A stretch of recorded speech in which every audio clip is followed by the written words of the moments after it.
Hello, beautiful people. I have made a fairly significant quality of life improvements with my Atari ST. Well, I think it's a quality of life improvement. It might improve your life too.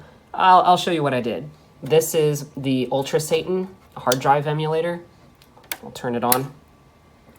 The functionality that you can get out of your hard disk on an Atari largely depends on the driver that you are using to interact with the hard disk.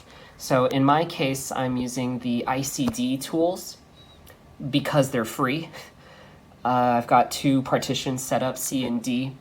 The C partition is mostly just my auto folder. The D partition is where it's at. This is where all my files are. This is where all the interesting stuff is. This is where everything is. So if you wanted to get the files off of your Atari and onto a modern computer, how would you do that? Well, the obvious thing would be to use the SD card straight from the UltraSatan. It's an SD card, right? You should be able to plug it into a modern PC.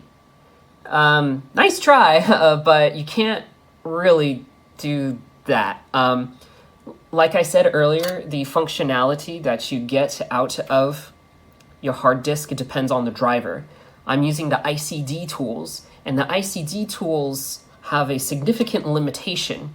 The ICD tools will only format a hard disk using the old vintage Atari-specific partitioning scheme. It is not an MBR, or master boot record.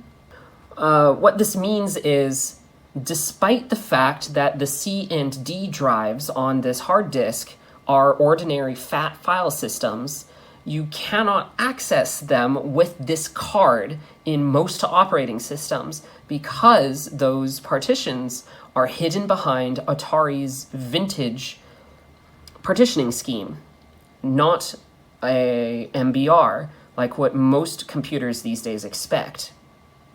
I have fixed that. So what I have done is that I've added support to read the partition map off of this thing on NetBSD. This is my NetBSD computer. This is the pretty Black Desert themed login screen that I've come up with, but actually we're going to switch to the console. So I will plug the SD card out of the UltraSatan. I'll plug it into the computer, and we'll pay attention to what happens here on the console.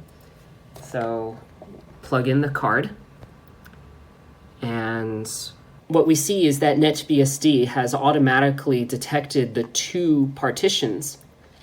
NetBSD has also correctly seen that the two partitions are MS-DOS formatted, which is really cool. In NetBSD terms, the C drive and the D drive of the Atari hard disk show up as disk wedge 0 and disk wedge 1. Associating these with wedges in NetBSD is the work that I did. And they work, and I'll show that to you. So I happen to know that the disk wedge 1 corresponds to the D drive, the drive with all the files on it. Mount dev dk1, and we will mount it. Everything looks good, and we look inside, and there it is. This is everything inside of everything from my Atari. You can see some TOS and PERGs. There's sysinfo. It's all right here. The cool thing is that I have added not just read support, but also write.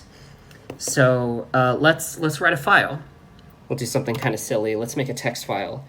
Hello, this is the cool text demo. Ha ha ha ha. And we'll write that to cool.txt. All right. So there did not used to be a file called cool.txt. Now there is cool.txt. I will unmount the file system. Whoops, typing with one hand, you know how it goes.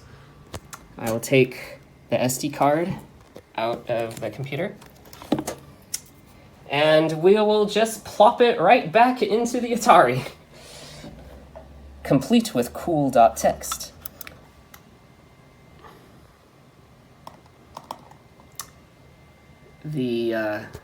It knows that the disk has changed.